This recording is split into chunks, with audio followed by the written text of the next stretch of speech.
The Three Brothers. A man had 3 sons and owned no property other than the house in which he lived. Each of his sons wished to inherit it, and he did not know how to avoid being unfair to any of them. The best solution would have been to sell the house and divide the money among them, but he could not bring himself to do so because it was the home of his ancestors. At last, he said to his sons, "Go out into the world. Prove yourselves there. Each of you must learn a trade, and when you return, the one who shows the greatest skill shall inherit the house." The proposal pleased them. The eldest decided to become a blacksmith, the second a barber, and the third a fencing master. They separated after agreeing to meet again at their father's house on a fixed day. Each of them apprenticed under a skilled master who thoroughly taught him his trade. The blacksmith had to shoe the king's horses, and he became convinced that the house would belong to him. The barber shaved great noblemen, and he too believed he would win the house. As for the fencing apprentice, he received more than one blow from the practice foil, but he gritted his teeth and did not allow himself to be discouraged. "If I become afraid," he thought, "the house will never be mine."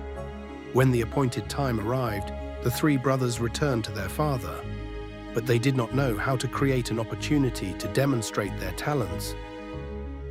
While they were discussing their difficulty, a hare came running across the plain. "Well now," said the barber, "this one comes at the perfect time." Taking up his shaving bowl and soap, he quickly prepared lather until the animal came close enough. Then, running after it, he soaped and shaved the hare's whiskers while it was still running. Without stopping it, without cutting it in the slightest, and without disturbing a single hair on the rest of its body. "That is impressive," said the father. "If your brothers cannot do better, the house shall belong to you." A moment later, a stagecoach sped past at full gallop. "Father," said the blacksmith, "now you shall see what I can do." Running after the carriage, he removed all 4 horseshoes from one of the horses while it was galloping and replaced them with 4 new ones. "You are truly remarkable," said the father, "and you are every bit as skilled as your brother. Honestly, I do not know how to decide between the 2 of you." Then the 3rd brother said, "Father, allow me my turn as well." As rain began to fall, he drew his sword and swung it rapidly in every direction above his head so that not a single drop touched him.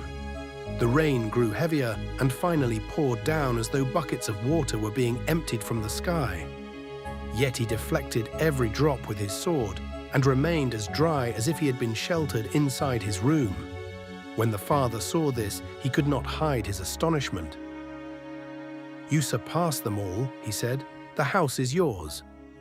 The other 2 brothers, filled with equal admiration, agreed with their father's judgment. And because they loved one another deeply, all 3 remained together in the house, practicing their trades.